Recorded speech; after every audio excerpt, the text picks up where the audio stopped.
Hi everybody, thank you for coming and joining me for day 5 of Psalms 23. He leads me beside still waters. What does that mean to you before we even dive into the study? For me, I think of peacefulness, water, babbling brook. Just if you've ever sat by a brook and just listened to the water run, there's a peace that comes from it. Even the ocean. I love going to the ocean and hearing the waves and the wind. There's a peace that kind of overfloods. Just everything calms it all down. But this scripture says still waters. And when I think of still waters, I think of waters that don't move. And when waters don't move, a lot of times they become stagnant. And so I'm looking forward to unpacking this a little bit more of what does he mean by when he says he leads me beside still waters. He leads me is to guide to a watering place, to bring to a place of rest and refreshing. It literally means to guide to a watering place or a station, to cause to rest there. Carry, feed, guide, lead gently. Run with a spark, flow, to conduct. Water is a conductor. They actually use the flow of water to generate electricity. And it's a conductor. It's kind of cool. I have to share that when I read this, I was very overwhelmed with God's presence. You see, in the Hebrew, it would read, he leads me beside still waters and makes me lie down. He has filled you up to overflowing, reviving us.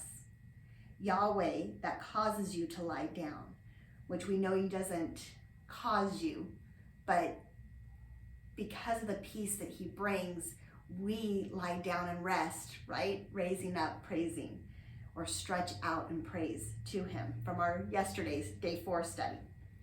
So he leads the sheep. If you knew what I had for you, you would ask me for a drink, Jesus had said to the woman at the well. It is the still waters that waters me and causes me to want to lie down, praising, stretching out, and worshiping him. I also see what God means when he says he leads. It is different from the way that we see leading in our culture. To lead the sheep to a watering place through Jesus so they can find their spark and their rest in Yeshua or in him. This passage wrecked me. Still waters is a reflection of God. Love is the conductor. His love for me is the conductor in the water. And when the water is still, it's not stagnant here, but it allows me to see the reflection of God in me. We're created in his image. Isn't that beautiful?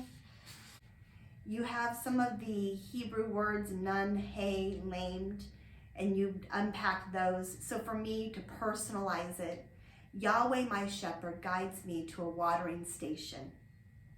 He announces to me, I will refresh you with living waters.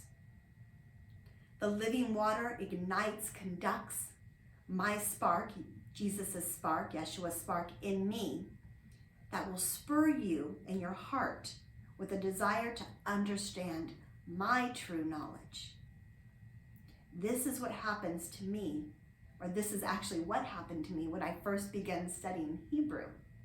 There was this new spark of drawing closer to the Lord. And actually my relationship with the Lord has grown so much of this drawing closeness with him in just understanding his character and his heart as I go through the study and also learning the Hebrew.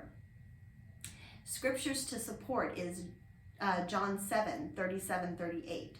On the last and greatest day of the feast, Jesus stood up and called out in a loud voice, if anyone is thirsty, let him come to me and drink. Whoever believes in me, as the scripture has said, streams of living water will flow within him. that love that conducts will flow.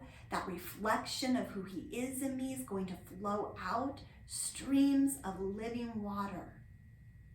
Psalms 25:5, guide me in your truth and teach me, for you are the God of my salvation. All day long I wait for you. Psalms 143:10, teach me to do your will, for you are my God.